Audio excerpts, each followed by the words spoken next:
नव नव audio video सबसे पहले देखबा के लेल हमर चैनल के लाल बटन दबा के सब्सक्राइब करू और घंटी के निशान पर दबा के ऑल नोटिफिकेशन के जरूर दबाओ। अरे अब की करबे माई गे कनिया मिलौ कसाई गे। अरे अब की करबे माई गे कनिया मिलौ कसाई गे। अरे देखे में लागौ तू बड़ पातर, अरे देखे में लागौ तू बड़ पातर, अच्छो लगिया मिर्चाई गे। अब की करबे माई गे कनिया मिलौ कसाई गे। अब की करबे माई गे कनिया मिलौ कसाई गे। देखे में लागौ तू बड़ पातर, देखे में लागौ तू बड़ पातर, छौ लगिया मिर्चाई गे। अब की करबे माई गे कनिया मिलौ कसाई गे। अब की करबे माई गे कनिया मिलौ कसाई गे।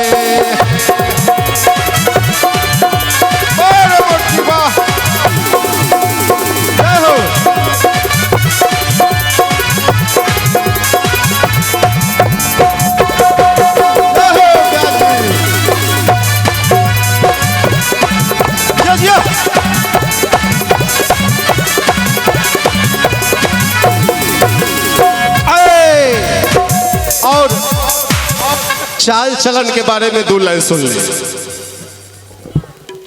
अरे चाल चलन के बिगड़ल छौ रजनी गंधा चबाई छौ गे।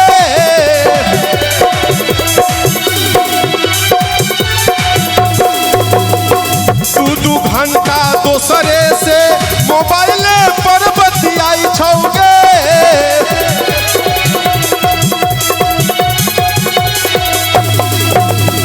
चाल चलन के बिगड़ल छौ रजनी गंधा चबाई छौ गे। दू घंटा दोसरे से मोबाइल पर बतियाई छौ गे।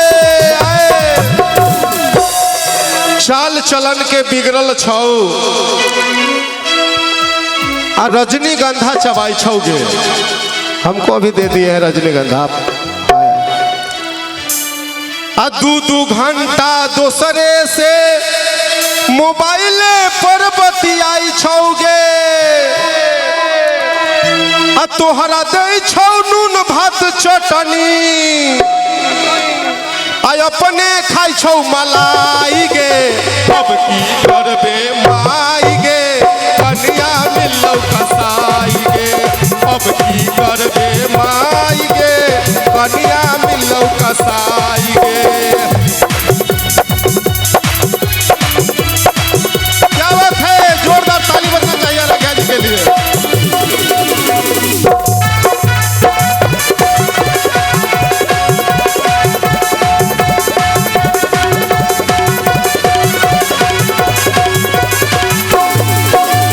सास ससुर के बातों नहीं पूछो, ननदी के धरे छो छोटा गे।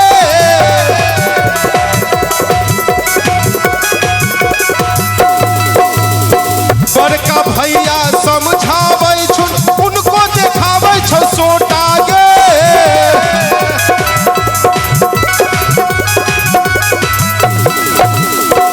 भैया सास ससुर के बातों नहीं बूझो, ननदी के धरे छो झोटा गे। अब बड़का भैया समझावे छो, उनको देखावे छो सोटा गे। गांव समाज के बात नहीं बूझो, हरदम करो लड़ाई गे। अब की करबे माई गे कनिया मिलौ कसाई गे। अब की करबे माई गे कनिया मिलौ कसाई गे।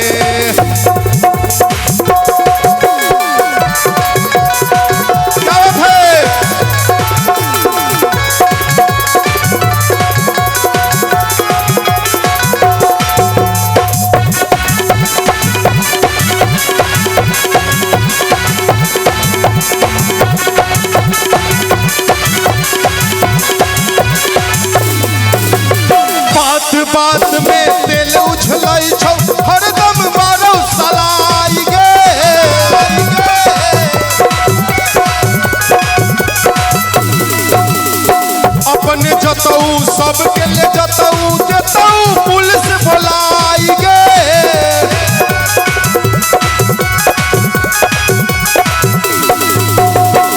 भैया बात बात में तेल उछल छौ हरदम बारह सलाई गे। अपने जतऊ सबके ले जतऊ देतऊ पुलिस बुलाई गे।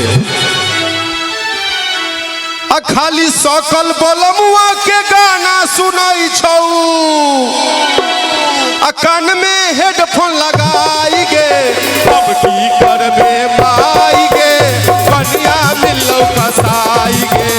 अब की करबे माई गे कन्या मिलौ कसाई गे। देखे में लागौ तू बड़ पातर देखे में लागौ तू बड़ पातर छौ लगिया मिर्चाई। अब की करबे माई गे कन्या मिलौ कसाई गे। अब की करबे माई गे कन्या मिलौ कसाई गे।